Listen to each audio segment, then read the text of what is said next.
안녕하세요.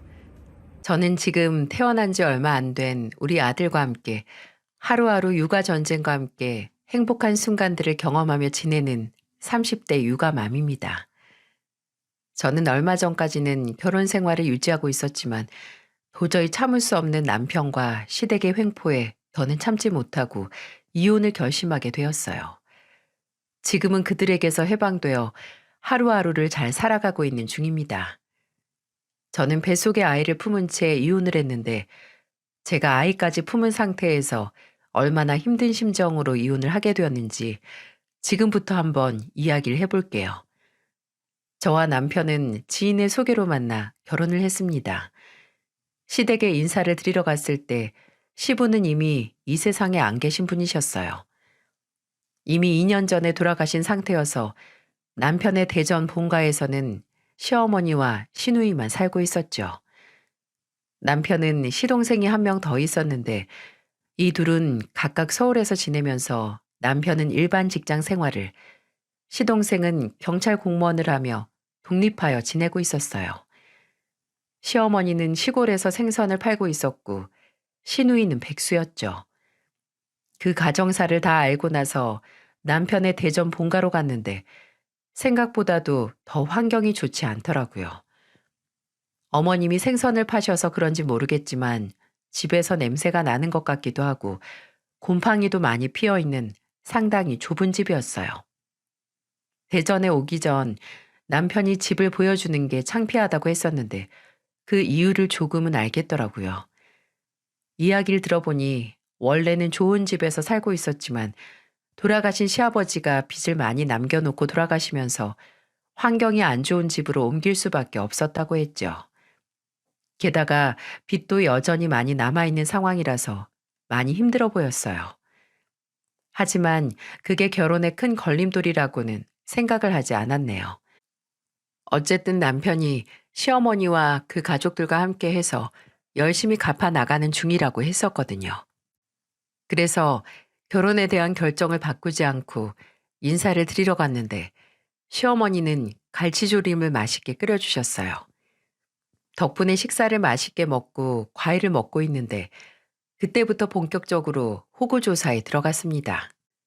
시어머니는 부모님은 뭐 하시는지, 저의 남동생은 무엇을 하는지 물어보셨어요. 그때도 지금도 마찬가지지만 저희 아빠는 아파트 경비원을 하고 계셨고 엄마는 서울에서 설렁탕집 운영을, 남동생은 일반 직장에서 일을 하고 있었어요. 그래서 있는 사실 그대로 말씀드렸죠. 이 말씀을 드리고 나서는 시어머니의 걱정스러워하는 말이 확 나오더라고요. 아이고, 아버지 경비하시면 돈도 얼마 안 되실 텐데 그거 뭐 한 달에 150만 원이나 버나? 그 돈도 안 되고 힘든 일을 왜 하신대? 다른 일은 생각이 전혀 없으시고? 아, 네. 옛날에는 다른 일도 하셨었는데 지금 경비 일이 제일 잘 맞으시는 것 같으세요. 큰 돈은 못 벌어도 보람 있게 할 수 있는 일이라고 즐겁게 하고 계시는 것 같아서 저는 다행이라고 생각하고 있고요. 그래, 그렇구나. 뭐, 암튼, 근데 그럼 아버지가 경비를 하시는 정도면 너희도 별로 잘 사는 편은 아니겠구나. 아휴, 이거 뭐 양쪽 다 거짓골이니? 어느 곳 한쪽이라도 좋아야 균형이 맞는 건데 말이야. 시어머니는 초면에 너무 기분 나쁘게 말을 하셨어요. 그래서 마음이 확 상하려고 하던 찰나에 불난 집에 기름을 끼얹는 소리가 또다시 들려오기 시작했어요. 그러게 말이에요, 언니. 우리 엄마 말이 100번 맞아요. 언니도 우리 오빠한테 듣기론 중소기업 다닌다고 들었는데 지금 다니는 회사가 중소기업이면 한 달에 월급 200만 원도 못 버는 것 아니에요? 장남이 장가 잘 가서 우리 집 기둥 되어야 하는 건데 이건 뭐 언니네까지 먹여 살려야 하는 건지 모르겠네요. 짐을 덜려고 결혼하는 건지 아님 짐을 더 가지려고 결혼을 하는 건지 난 우리 오빠를 도무지 이해할 수가 없어. 저는 그 자리에서 저를 내리까는 시누이를 보면서 정말로 화가 나려고 했어요. 그래서 듣고만 있을 수가 없어서 반격을 하려던 찰나에 제 편이 짜잔 하고 나타났죠. 야, 너 어디서 버르장머리였게? 니네 옳게 될 사람한테 말을 그따위로 해? 게다가 넌 아예 돈도 못 버는 백수 주제. 뭐가 잘나서 월급이 적다만 타고 있냐? 엄마, 그리고 엄마도 정말 말씀 못되게 하시네요. 우리 집 사정은 생각 안 하고 왜 다른 사람 사정은 봐줄 생각을 못 하세요? 그래도 이 사람 부모님은요, 어느 누구보다도 열심히 사시는 분들이에요. 본인들이 하는 일에 대해서 원망, 불평 하나 없이 매일매일 책임감 가지고 성실하게 살아가시는 분들인데 엄마는요? 아빠 돌아가시고 겨우 생선 장사 시작하면서 매일매일 지겹다는 말을 입에 달고 살잖아요. 물론 힘든 건 알지만 남들도 다 똑같이 힘들게 사는 거예요. 엄마랑 우리 집만 유별난 게 아니라 한 번만 더 이 사람한테 뭐라고 하고 서운하게 했단 봐요. 나 다신 이 집에 안 올 거니까. 남편은 그 자리에서 있는 힘껏 저의 편을 들어주었고 그 결과로 시어머니와 시누이는 우물쭈물 저에게 미안하다며 사과를 해왔어요.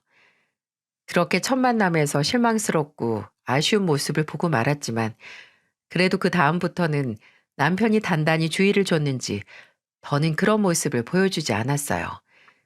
그래서 나름 기분 좋게 결혼 생활을 시작할 수 있었죠. 물론 시댁은 워낙에 돈이 없었기 때문에 저희가 결혼식을 할 때 보태준 돈이 따로 있진 않았어요.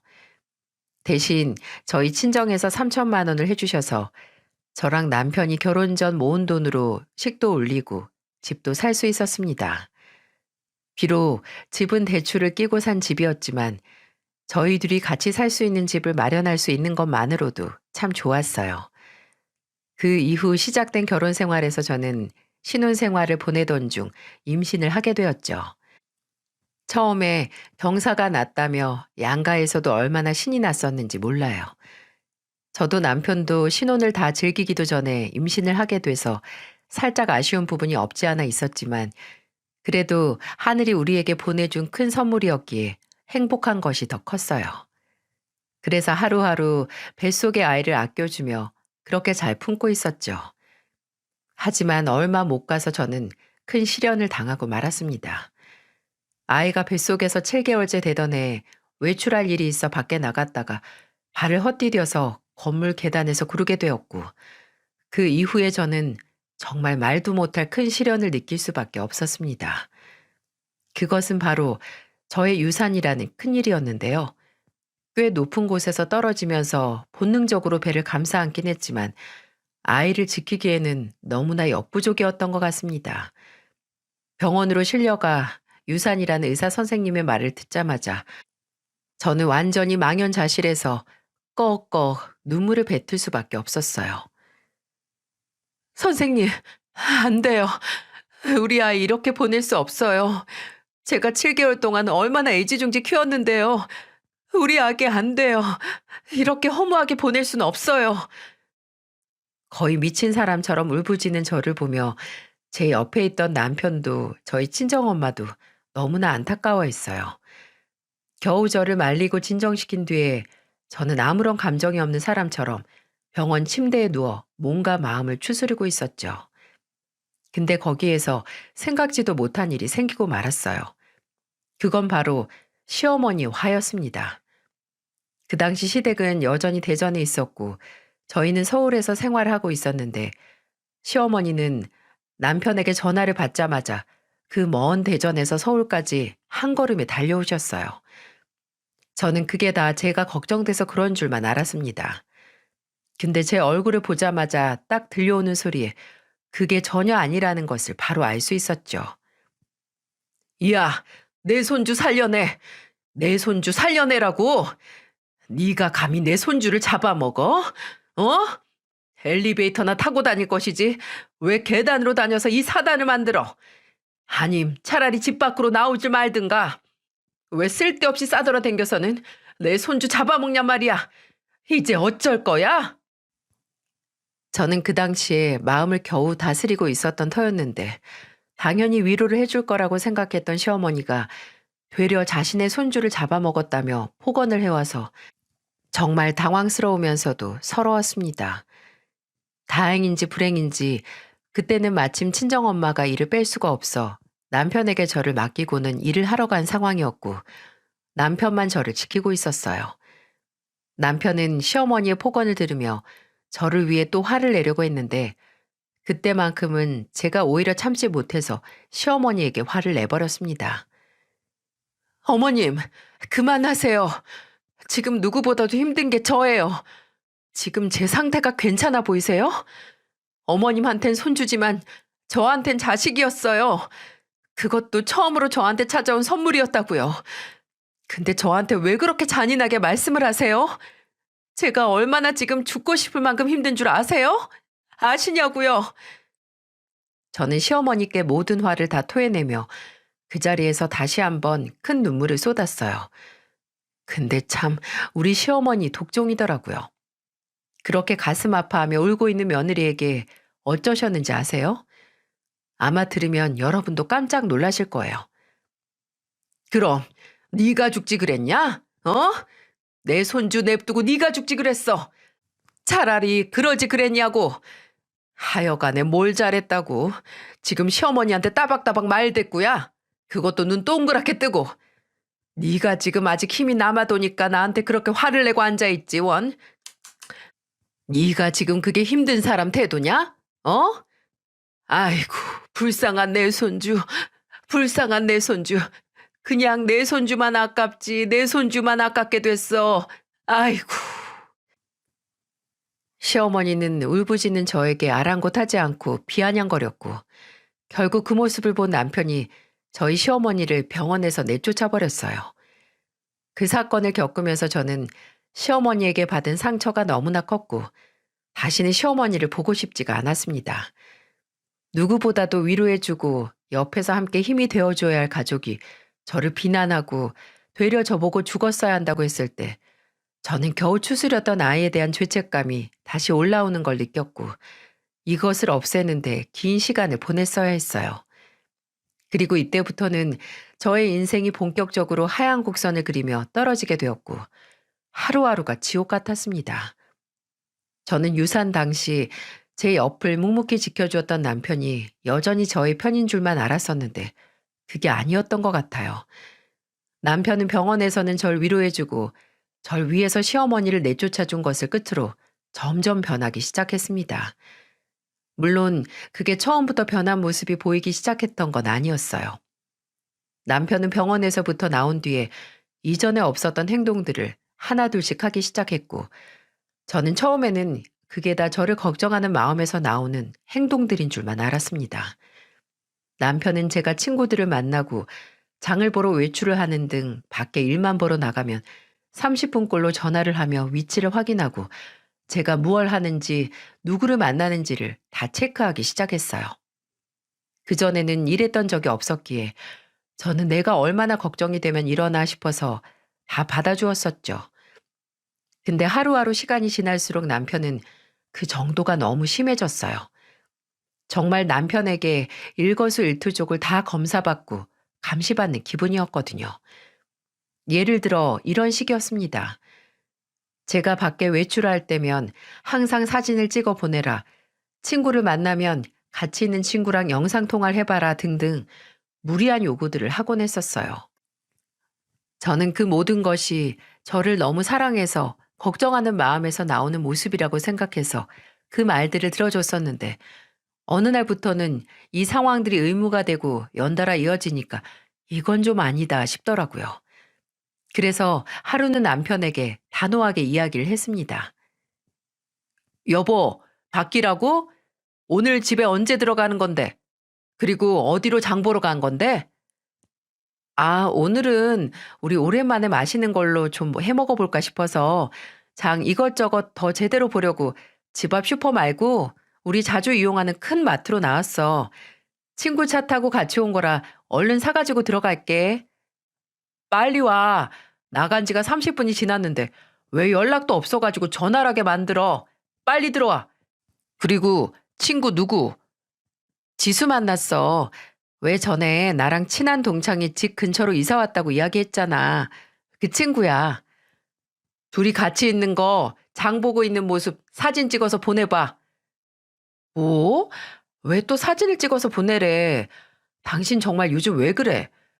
나 이제 정말 괜찮아. 마음도 다 추스렸고 지금 기분 좋게 나와 있는 거니까 당신 얼른 일해.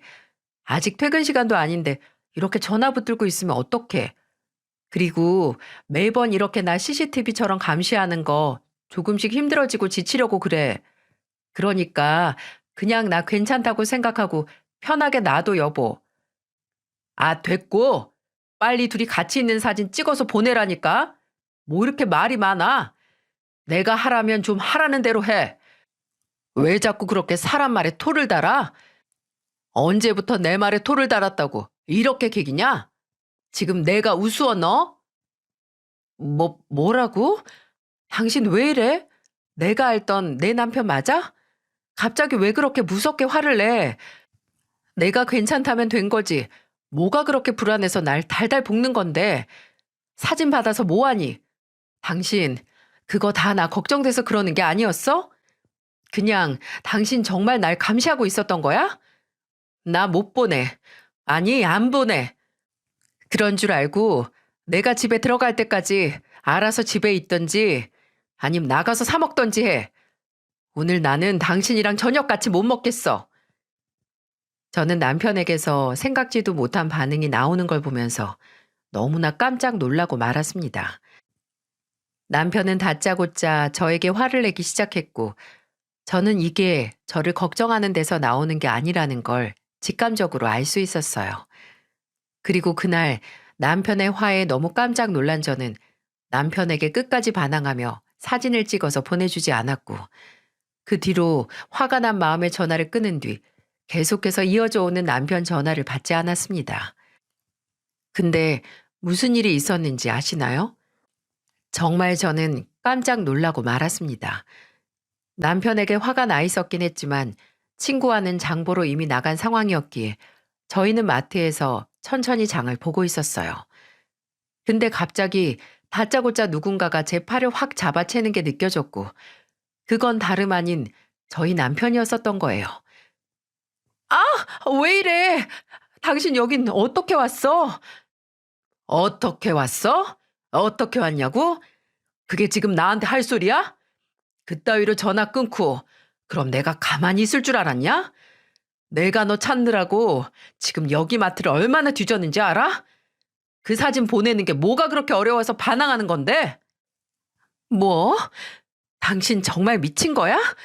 됐어. 여기 친구 있으니까 나가서 얘기해. 여기서 행패 부리지 말고 집으로 가서 얘기하자고. 저는 결국 그날 친구를 먼저 빨리 보내고 남편과 집으로 와서 대판 싸웠습니다. 당신 정말 왜 그래? 그동안 내가 걱정돼서 그런 거 정말 아니었어? 왜 그렇게 내 일거수일투족을 다 감시하는 건데? 내가 처음에는 당신이 날 정말 사랑하는 게 느껴져서 받아줬는데 요즘은 솔직히 정말 숨 막혀. 앞뒤 출구 없이 그냥 다 당신한테 감시당하면서 사는 기분이라고. 뭐? 감시? 넌 진짜 모르겠어? 네가 내 자식 그렇게 다 보내버리고 그렇게 마음 편히 돌아다니고 마음 편히 산다는 게 말이나 돼? 그리고 넌 도대체 생각이 있는 거야, 없는 거야? 우리 둘째 가지려면 너 행동을 특히 조심해야 한다는 거 생각 못 해봤어?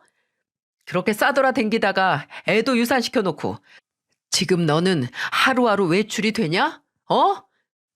내 딴에는 너 둘째 만들 상태 만들어준다고 그런 거 아니야? 뭐야? 그럼 내가 우리 아기 보내놓고 평생 죄인으로 살아야 한다는 거야? 뭐야? 난 그럼 유산했으니까 평생 집안에만 갇혀서 둘째, 셋째 애만 가져 하는 거니? 도대체 그건 어디서 나온 심보야? 나 충분히 힘들었고, 충분히 마음고생했어. 그리고 충분히 우리 아이한테도 사죄했고, 그날 그렇게 사고가 난 건 내가 처음부터 이야기했잖아. 우리 집 대출금 문제 때문에 은행 볼일 갔다가 거기 엘리베이터가 고장이 나서 어쩔 수 없이 계단으로 갔고, 거기에서 나도 모르게 발을 헛디딘 거라고. 내가 뭐 쓸데없이 돌아다니다가 그렇게 된 거야? 나도 그때 충분히 우리 아이 지킨다고 집에 머물고 있었고 가끔 한두 번 바람 쐬러 나간 게 전부야. 당신이 나 임신하자마자 몸 챙겨야 된다고 직장도 그만두라고 해서 다 그만뒀어. 남들은 애 낳기 직전까지 일 다니고 다 해. 그런데도 나는 집에만 있었는데 지금 나한테 한다는 소리가 고작 그것뿐인 거야? 당신 정말 날 사랑하기는 하는 거니? 저는 남편의 이기적인 소리에 그동안 저도 속 안에 쌓아놓았던 감정을 다 폭발시켜 이야기를 해버렸고, 제 이야기를 듣던 남편은 조금은 느낀 바가 있었는지 그 다음에는 살짝 수그러들더라고요. 알았어. 미안해. 이번 건은 내가 좀 잘못 생각한 부분도 있는 것 같아. 당신도 고생했지. 근데 나도 힘들었어. 나도 얼마나 기뻤는데 우리 둘 사이에 아이가 생겨서 그걸 당신이 다 망쳐버린 것 같았다고. 그래서 나도 이렇게 할 수밖에 없었어. 당신이나 당신 엄마나 정말 똑같다. 똑같이 이기적이야. 당신들도 힘들었겠지만 난 7개월 동안 직접 애를 품은 사람인데 나만큼 힘들었을까? 정말 당신도 너무하다, 너무해. 저는 남편에게 정말 화가 많이 났어요. 결국 그 뒤로 저희는 냉전 상태가 되었고, 그때부터 남편은 저의 가슴 아픈 소리를 듣고는 딱 그냥 거기까지였는지 더 이상의 큰 변화는 없었습니다. 그저 의처증처럼 저를 감시하던 건 더 안 하긴 했지만 그때부터 조금씩 변하기 시작했어요. 유산 전까지는 엄청나게 가정적이었던 사람이 그 이후부터 조금씩 바뀌더니 가정에 소홀해지는 날들이 늘어나기 시작했어요. 그래서 또다시 트러블이 일어나기 시작했고 또다시 투닥거리며 싸우며 지낸 시간이 3년이었습니다. 유산 이후 저는 다시 일자리를 찾은 저와 남편이 열심히 서로 일을 해서 돈을 모았고 방 2개짜리 집에서 3개짜리로 옮겨갈 수 있었어요. 그때 그리고 저희 집에 다시 경사가 났는데 그건 바로 또 한 번의 임신이었습니다. 첫째 아이를 유산한 이후에 어렵게 가진 아이였기에 저는 또다시 일을 그만두고 이번에는 더 신경을 써서 아이를 지켜내고자 했었어요. 근데 이사를 하고 얼마 안 되어서 갑작스러운 일이 닥치게 되었습니다. 저는 집에서 한창 청소를 하고 있을 때였어요. 누군가 오기로 한 사람이 없었는데 갑자기 집에 초인종이 울리더라고요. 그래서 바로 나가서 확인을 했는데 거기에는 전혀 예상하지 못한 인물이 서 있었어요. 누군가 했더니 저희 시누이가 짐을 바리바리 싸들고는 현관 앞에 서 있는 게 아니겠어요? 그래서 물었죠. 아니, 아가씨, 여긴 어쩐 일이에요? 이 짐들은 다 뭐고요? 어머, 언니, 우리 오빠한테 못 들었어요? 저 당분간 여기에서 살기로 했어요. 오빠는 언니한테 이야기를 한다면서 왜 얘기를 안 했대? 오빠 말로는 저기 구석에 있는 방 쓰면 된다던데요? 앞으로 저긴 제가 쓸 테니까 잘 부탁해요. 네? 아니, 갑자기 이게 무슨, 그리고 저 방이 아가씨 방이라고 했다고요? 아, 그렇다고요. 이 언니가 속고만 살았나? 저는 황당한 소리에 정신회로가 확 끊기는 기분이 들었어요. 왜냐면 시누이가 와서 이 집에서 산다고 한 것도 황당했지만 남편이 시누이에게 준 방은 다름 아닌 우리 애기 방으로 꾸밀 생각으로 냅둔 방이었거든요. 저는 너무나 황당해서 그 자리에서 바로 남편에게 전화를 해서 물어봤어요.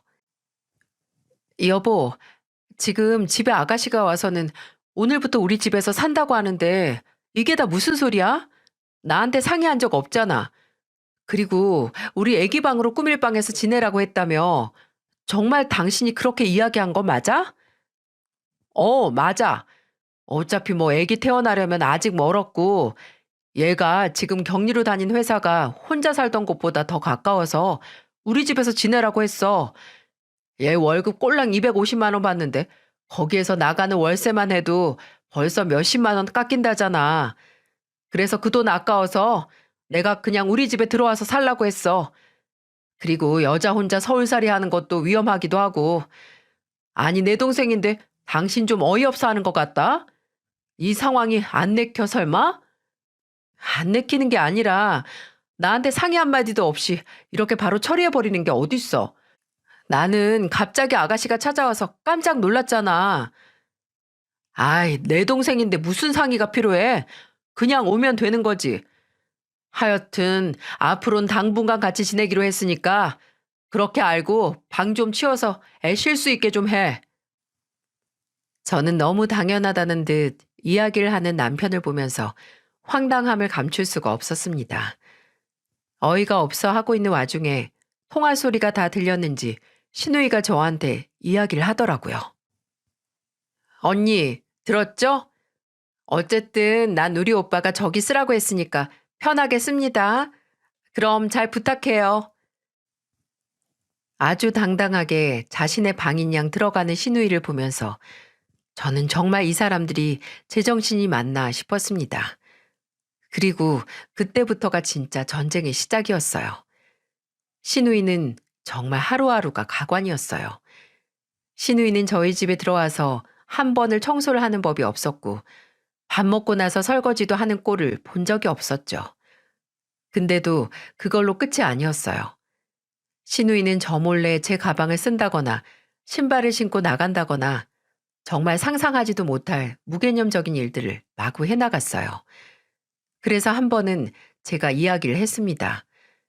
그날도 평소처럼 제가 차린 밥상을 함께 먹고 있던 중이었어요. 아가씨, 밥 다 먹었으면 오늘부터는 설거지 좀 하세요. 네? 제가 왜요? 제가 왜 설거지를 해요? 아가씨, 이 집에 들어와서 살면서 지금 청소를 한번 하기로 했어요. 설거지를 한번 하기로 했어요. 아가씨한테 밥 해달란 소리 안 해요. 그건 진짜 꿈도 안 꾸는데요. 본인이 먹은 밥은 좀 치워야 하는 게 맞지 않나요? 그리고 아가씨 옷 빨래도 앞으로는 아가씨가 다 하세요. 저는 못하니까. 제가 무슨 아가씨 가정부도 아니고 엄마도 아니고 언제까지 뒷바라지 다 해야 돼요? 저도 지금 뱃속에 관리하기도 바쁘고 힘든 사람이니까 앞으로 아가씨 앞가림 뒷가림은 직접 하세요. 어머, 진짜 꼰대야 뭐야? 언니, 그렇게 내 빨래 해주고 밥 차려주고 하는 게 짜증났어요? 아주 그냥 내 얼굴 꼴 보기 싫어서 어떻게 지냈대? 저는 정말 무개념으로 나오는 아가씨가 어이가 없더라고요. 근데 거기에서 더 어이없는 건 저희 남편이었어요. 당신은 하루 종일 일하고 들어온 애한테 말이 왜 그래? 하루 종일 집에 있는 사람이 당연히 해야 하는 일인 건데 그게 하기 싫어서 내 동생한테 떠넘기냐? 뭐? 떠넘겨? 그게 어떻게 떠넘기는 거야? 본인 할 일은 본인 보고 알아서 하라는 건데 내가 니네 가정부도 아니고 왜 자꾸 날 부려먹어? 당신도 똑같잖아. 당신도 집 쓰레기통을 한번 비우기를 해, 청소를 한번 하기를 해. 아무것도 안 하는 게 말이 많아. 뭐? 이게 진짜? 너 또 나랑 지금 한판 하자는 거냐? 그래, 하자 해. 누가 못할 줄 알고? 내가 네 식모도 아니고 가정부도 아니고 그리고 내가 지금까지 말은 안 했지만 네 동생이 내 옷 마음대로 입고 다니고 내 물건 몰래 몰래 함부로 쓰고 다니는 건 알고 있니? 그게 뭐 어때서? 가족끼리 그런 건 다 해줄 수 있는 거 아니야? 진짜 당신 쪼잔하게 왜 그래? 오, 그래? 내가 쪼잔해? 그래, 알았어. 내가 쪼잔한 건 줄 몰랐네. 알았어, 그럼. 나 더 이상 쪼잔하게 안 굴게. 대신 너네도 나한테 쪼잔하게 굴기만 해. 가만 안 둘 줄 알아. 아가씨, 그동안 내가 쪼잔하게 굴어서 정말 미안해요. 꼰대같이 군 것도 미안하고. 치, 뭐 이제라도 아니 다행이네요. 진짜 언니 그렇게 살지 마요. 요즘 시대에 그렇게 살면 진짜 촌스럽단 소리 들으니까. 저는 속도 없이 대답하는 신우이를 속으로 마음껏 비웃어 주었어요. 그리고 저 나름대로 복수를 계획해서 이들에게 역지사지의 표본을 보여주기로 마음먹었죠. 저는 이때부터는 일체 집안일을 하지 않았어요. 저도 여기에서는 그냥 당하고만 있을 수 없었거든요. 하루하루 청소도 하지 않았고 심지어는 밥도 하지 않았습니다. 그리고 신우의 옷이랑 가방, 액세서리들을 마음대로 써대기 시작했어요. 그리고 일부러 나가서는 늦게까지 집에 들어오지도 않았고요. 이 모습을 보면서 남편과 신우이는 당연히 난리가 났죠. 하루는 친구들이랑 한바탕 신나게 밥도 먹고 카페에서 차도 마시면서 늦게까지 바람 쐬고 집에 들어가니 둘이서 배달 음식을 시켜서 먹고 있더라고요. 역시나 그 꼴을 못 보는 제 남편은 저에게 막 한 소리를 하려고 했는데 그때 시누이가 저를 보더니 남편의 말보다 앞서서 저한테 다가와 화를 내기 시작했어요. 언니, 이게 다 뭐예요? 지금 뭐 하는 거예요? 이거 내 옷이잖아. 이 귀걸이랑 가방도. 아니, 지금 대체 이게 무슨 경우 없는 짓이에요? 왜 남의 옷을 입고 돌아다녀요? 어머, 경우 없는 짓이라뇨. 진짜 아가씨 밴댕이세요, 혹시? 얼마 전까지 분명 제 물건 함부로 가져다 쓸 때는 제가 뭐라 했더니 가족끼리 나눠 쓸 수 있는 거라고 했잖아요. 게다가 나한테는 쪼잔하다 그러고 한참 사람 핀잔 줬으면서 갑자기 왜 그래요? 네? 아니, 이건 다르잖아요. 언니한테 내 옷이 맞기나 해요? 언니는 임산부잖아요. 아가씨, 혹시 거울 안 봐요? 미안하지만 나 임신했어도 살찌는 체질이 아니라서 아가씨 옷 다 맞아요. 오히려 아가씨가 저보다 더 임산부 몸매인 거 알죠? 그래서 아가씨가 내 옷 입었던 것도 다 인부복으로 입으려고 일부러 펑퍼짐한 원피스 사놨던 거 모르고 아가씨가 가져다가 입었던 거예요. 왜 이렇게 웃겨 진짜? 아가씨 개그우먼 한번 해봐요. 너무 웃기다. 뭐라고요? 이게 진짜? 뭐? 이게 진짜 뭐? 나 때리려고? 나한테 손만 대봐. 가만히 안 있을 테니까. 시누이와 저의 대화를 듣던 남편은 안 되겠는지 시누이 편을 들면서 저한테 같이 다가왔습니다. 당신 미쳤어? 아니, 사람이 왜 그래? 요즘 진짜 정신 못 차리고 말이야. 집안일을 하나도 안 하고 왜 자꾸 밖으로 나돌아댕겨? 또 큰일 치르고 싶어서 그러냐, 너? 어? 밥도 안 해서 우리 둘이 배달 음식 시켜 먹은 거 안 보여? 뭐 이 꼰대 새끼야. 너도 안 하는 걸 내가 왜 하는데? 뭐 나는 가정주부라 집안에서 니네 가정부 역할이나 해야 되냐? 근데 싫은데 어쩌냐? 미안한데 난 니네 가정부로 살기 싫어서 나도 이제부터 일 다시 시작하려고. 생각해보니 남들은 아이 낳을 때까지 다 만삭 채워서 일하고 돈 버는데 나라고 못할 거 없잖아. 그러니까 닥쳐. 나한테 뭐라고 하기만 해. 확 들이받아버릴 테니까. 저는 이들에게 아주 무시무시하게 말을 해주고는 방으로 들어와 버렸어요. 어찌나 속이 시원하던지 다시는 저를 못 건들 거라고 생각을 하니까 정말 살겠더라고요. 그리고 그 뒤로 정말 이들은 청소나 빨래, 설거지 등을 알아서 조금씩 하기 시작했고 특히 시누이는 다시는 제 물건에 손을 대는 일이 없었어요. 하지만 제 아내는 또 다른 마음이 하나 더 있었습니다. 이제는 이 남편과 더 이상 결혼 생활을 유지하고 싶지 않다는 거였어요. 하지만 뱃속에 아이가 걸려서 이혼에 대해서 고민을 많이 하고 있었죠. 그렇게 고민을 한참 하던 중에 시동생이 집으로 찾아온 적이 있었어요. 시동생은 이날 저희 집에서 하루 묵고 갔었는데 다들 잠들고 난 후에 남편과 둘이서 술을 마시며 한참 이야기를 하는 것 같더라고요. 거실에서 소리는 안방까지 문만 열어놓으면 다 들렸기 때문에 저는 살짝 문만 열어놓고는 그들이 무슨 대화를 하는지 들어봤습니다. 형, 진짜 엄마 좀 어떻게 해봐. 나 이러다 결혼 못할 것 같아. 지금 여자친구는 하루라도 빨리 결혼하자고 하는데 내가 돈이 있어야 하지. 엄마한테 전에 4천만 원 빌려준 거 기억나지? 그거 아직도 안 주고 있어. 진짜 나 미치겠어, 엄마 때문에. 야, 좀 더 기다려봐. 엄마도 준비 중이겠지. 형도 도움이 못 돼서 미안하다, 진짜. 대화를 들어보니 시동생은 시어머니에게 무려 4천만 원이라는 큰 돈을 빌려준 듯 했고, 오래전에 빌려주고는 아직까지 받지 못한 상황인 듯 했어요.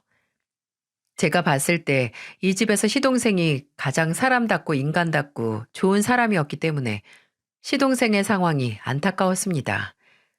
그래서 잘 되길 바라는 마음으로 응원을 하고 있었죠. 그 이후의 상황을 보니 그래도 동서도 좋은 사람이었는지 시동생의 모든 상황을 다 이해해주고 작은 월세방을 하나 얻어서 신혼살림을 차린 듯 했어요. 그때 집이 저희 집이랑 가까워서 저는 동서와 만나는 일이 자주 있었어요. 저도 남편 때문에 심란한 상황들이 계속되었고, 동서는 겪어보니 만만치 않은 이 집안 때문에 마음고생을 하고 있어서 저를 많이 의지하고 있었거든요. 근데 한 번은 동서가 한참 울면서 저한테 분을 토하더라고요. 알고 보니 상황은 이러했습니다. 형님, 진짜 저 너무 힘들어요. 우리 남편이 어머님한테 4천만 원 빌려준 거 아시죠? 그거 다 대출 받아서 빌려준 거거든요. 근데 이자도 원금도 하나도 주질 않으니까 제가 가서 빨리 달라고 이야기했어요. 근데 제 뺨을 때려버리는 거예요. 그래서 그 자리에서 제가 경찰서에 신고해버려서 우리 집 어제 한바탕 난리 났었어요. 어머님은 어머님대로 지금 화나 있는 상태고 남편도 어머님한테 화나서 지금 아예 연 다 끊어버릴 거라고 난리 났어요. 아니, 정말 어머님 너무 하시는 거 아니에요? 어떻게 떼먹을 게 없어서 자식들 돈을 떼어먹냐고요.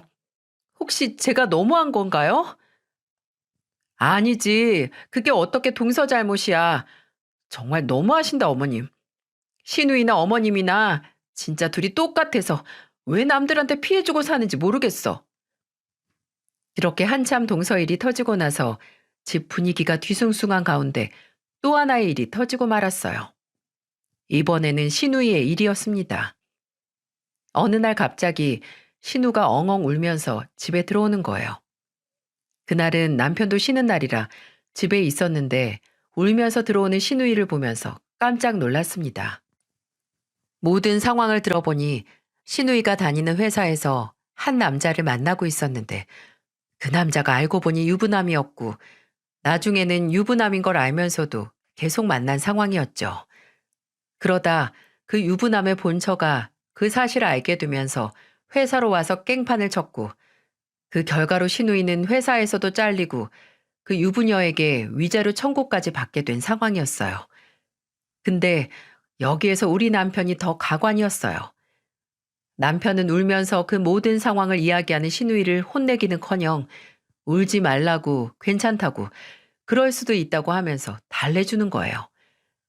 저는 그 모습을 보면서 정말 이 집 식구들의 막장은 어디까지 가는 건가 궁금했었어요. 근데 그걸로 끝이 아니더라고요. 나중에 알고 보니 남편은 저 몰래 신우이가 내야 할 위자료 2천만 원을 다 대줬더라고요.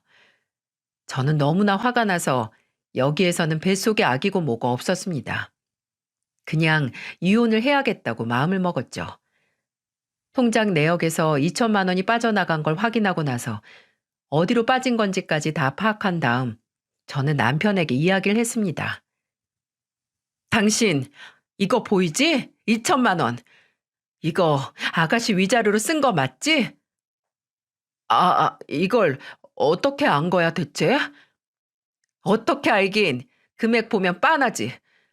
어떻게 통장 내역이 그대로 뜨는데 이걸 속일 생각을 했니? 내가 통장 하나로 싹 모은다고 통장 정리 안 해봤으면 이거 그대로 숨기려고 그랬니? 어? 그럴 수도 있지. 가족끼리 돕고 사는 거라고 그렇게 얘기를 하는데도 당신 아직까지 정신을 못 차렸어? 정신을 못 차려? 그래, 나 아직 정신 못 차렸다. 당신이랑 나랑은 진짜 안 맞는다. 이혼해. 나 당신이랑 같이 못 살겠다. 이렇게 생각이 달라서 어떻게 같이 살아? 다 필요 없고 이혼 서류 당신 앞으로 써서 보낼 테니까 도장 찍어. 저는 남편에게 선언하고는 아예 이혼 소송을 준비하고 있었어요. 그 와중에 저에게 일이 하나 터지게 되었죠. 평소에 허리가 안 좋았던 엄마는 결국 허리에 무리가 크게 왔고 엄마가 운영하시던 설렁탕 집을 계속해서 이끌어가기는 어렵게 되어서 엄마는 옆에서 도와주시기로 하고 실질적인 운영은 제가 하기로 했죠. 설렁탕 집을 인수받고 저는 남편과 이혼 소송을 준비하며 한창 엄마와 함께 가게 일로 바쁘게 지내고 있었습니다. 근데 어떻게 알았는지 그 집으로 시어머니가 찾아왔더라고요. 이야, 너 여기 꽁꽁 숨어 있었냐? 숨어 있긴요. 여긴 어떻게 알고 찾아오셨어요? 어머님이 저를 왜 찾으신 거고요? 그 사람한테 말씀 못 들으셨나요? 저 이혼 소송 중인데. 아, 그래 알고 있어. 이혼 소송이야 뭐 안타깝게 됐고. 그래도 안사돈 아파서 네가 가게 봐주고 있다는 건 너네 남편이 알려줘서 찾아와 봤어. 너네 남편 지금 반성 많이 하고 있으니까 너도 좀 다시 생각을 해봐라. 그 인간이 반성을 해요? 반성을 하는 게 아니라 객기를 부리고 있는 거겠죠? 제발 그 인간한테 저희 친정집이고 여기 설렁탕집이고 다시는 찾아오지 말라고 좀 하세요. 아주 지겨우니까.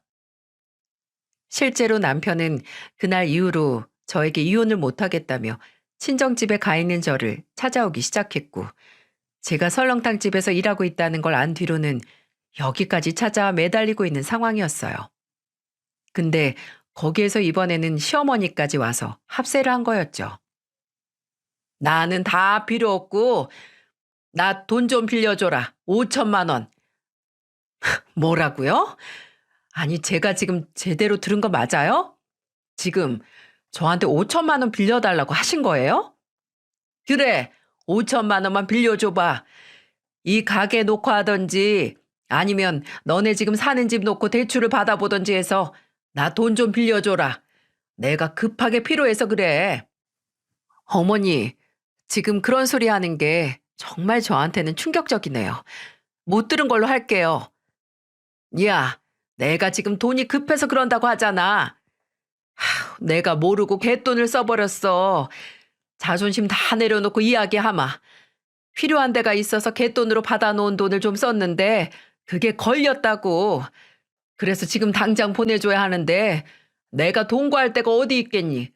그러니까 네가 좀 도와주라고. 진짜 끝까지 어이가 없네요.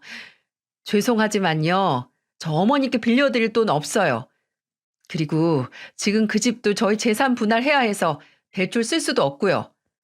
그리고 저희 돈으로 아가씨 바람 피워서 물어준 이자료 2천만 원 해준 거 모르세요? 어쩜 그렇게 뻔뻔하세요?